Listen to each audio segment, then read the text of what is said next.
What is up, you guys? Your boy MexzcaliGaming, and I hope you're having a wonderful day. On today's video, we're going to be doing a review on the Bionik trigger stoppers for the PS4. I also done a review for the Bionik trigger stoppers for the Xbox One with grip, which I'm still rocking, by the way. I got a lot of people asking if they break easily.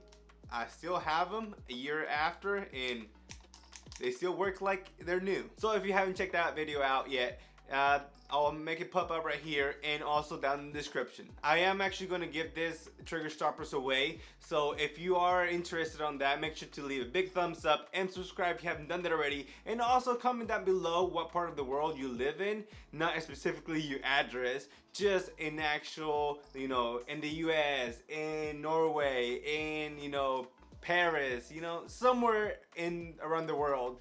And if you happen to live out of the world, shipping might be a bit expensive, but I'll try. So once you open it up, you're gonna see, of course, the product, but on this side it actually shows you the difference between not having a trigger stopper than to having one. The length that you go down on is of course bigger on this side without having a trigger stopper than it actually is without with using one. It also, in the back, it tells you in different languages what this product can do, and also shows you how to install it and kind of the functions of the trigger stopper. So here we have the box. Let's open it up and let's see what it's all inside. That is it. Very simple. Triggers, instructions, and it looks like some tape. Okay, these are some tapes right here. We have plenty of them. We'll put them to the side. Then instructions.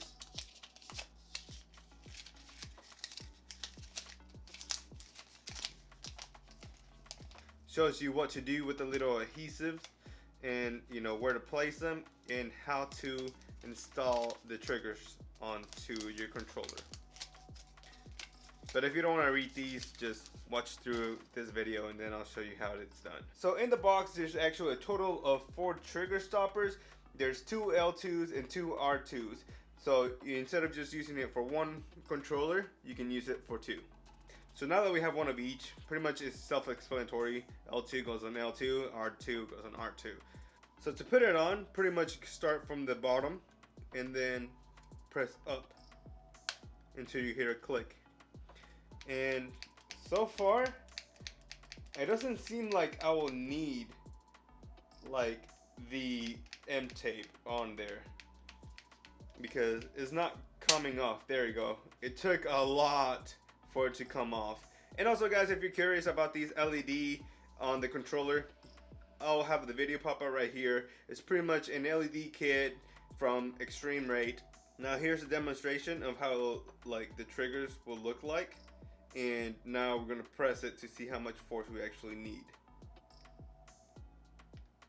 I can definitely tell that I have to go much slower on this one than this one, because right here is how much I'll actually have to go down instead of this whole bit. Okay, so what we're going to do is we're going to put the M tape on the trigger, and it's going to go on that little glossy square right in the middle. That's where you'll have your pressure point. Once you've done that, pretty much you put it on the trigger starting from the bottom up, and then until you hear it click. There you go. You make sure to press down on them pretty nicely and firm, and they should be all good. Now that we have put the M tape on the triggers, it's not completely impossible to take them off. It'll just be harder for them to be removed. And if you're lighting up my way, I'll be yours till break of day.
will definitely say that they are very helpful at like trigger stopping, because whenever I first tried it, like for my first kill, like I expected to take longer to actually aim and shoot, but it was actually like right away. You know what I'm saying? Here's a closer look at the controller with the triggers on, and this is how it looks like. It doesn't look bad at all. Whenever you do place it down on a table or a flat surface, it will have kind of an angle.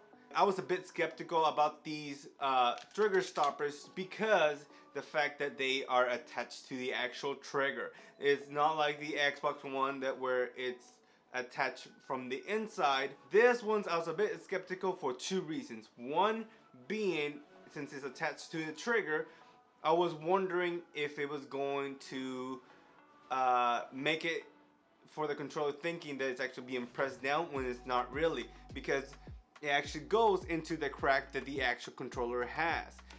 But that doesn't happen. It actually doesn't seem like there's much of a crack there. It's just like a little tiny crack that wouldn't make your controller think that you're actually pressing triggers down.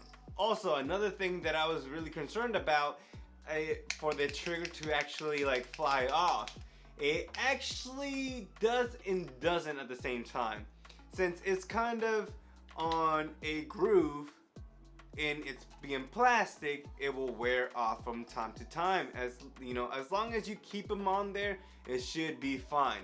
But if you kind of putting them on, taking them off, putting them on, taking it off, the actual plastic, the little groove that is actually being held on to, it will actually kind of fade in a way. And that's why I think they give you the M tape, so you can put it on here and then you don't worry about that, because this side, which is the right one, is all good, but this left one, it flies off. But if you grab the other one that's actually in the box,